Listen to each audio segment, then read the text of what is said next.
Army Sergeant Bowe Bergdahl is now safely out of Afghanistan after 5 long years as a prisoner of the Taliban. Just hours ago, he landed at a U.S. military base in Germany where he will receive medical care. Now, it is unclear when exactly he will reunite with his parents, Janny and Bob, who appeared with the president in the Rose Garden just hours after learning that at long last their son is finally free.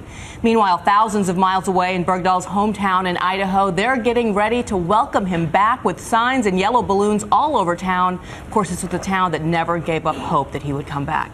And this morning, social media abuzz over the release. Bergdahl, the #1 trending topic on Twitter, with words like wow, hooray, and welcome home. And we have team coverage this morning of what is a developing story. And we start with ABC News Chief Global Affairs Correspondent Martha Raddatz, who's in Washington. Martha, good morning.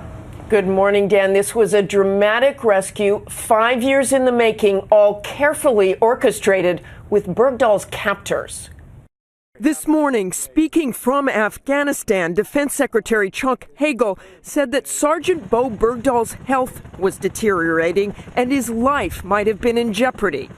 My name is Bowe Bergdahl. The Army sergeant was released by his Taliban captors after 5 years in a prisoner swap. 1 American citizen for 5 Afghan Taliban being held at the Guantanamo Bay military prison in Cuba for over a decade. The president speaking about the end of Bergdahl's captivity alongside his parents in the White House Rose Garden. He wasn't forgotten by his community in Idaho, and he wasn't forgotten by his country, because the United States of America does not ever leave our men and women in uniform behind. Bergdahl was picked up by U.S. Special Operations Forces from his captors on Saturday. Not a single shot fired. The noise from the helicopter so loud he was handed a pen to scribble SF for Special Forces. The soldiers yelling back, yes, adding, "We've been looking for you for a long time." Bergdahl then broke down in tears. Recovered along the border with Pakistan, defense sources tell ABC News overnight Bergdahl was en route from Bagram Air Force Base in Afghanistan to a military hospital in Germany, where he will undergo evaluation and treatment before being reunited with his family. According to the Defense Department, then Private First Class Bergdahl was abducted in June 2009 after going missing from his post at a U.S. base in Afghanistan. Since his disappearance, rumors have swirled about how the sergeant left the base, from walking off the job to being grabbed from a latrine. It is very unnerving to be a prisoner. The Taliban quickly claimed credit for the abduction, and in early proof-of-life videos, Bergdahl was shown answering questions and eating, insisted that he was being treated well, even doing push-ups to show he was in good shape. As you can see, strong, physically fit. But it has been 4 long years since the last video was released, showing the toil of years in isolation had begun to take its toll. Every day I want to go home. The pain in my heart to see my family again doesn't get any smaller. Get me, release me, please. I'm begging you, bring me home.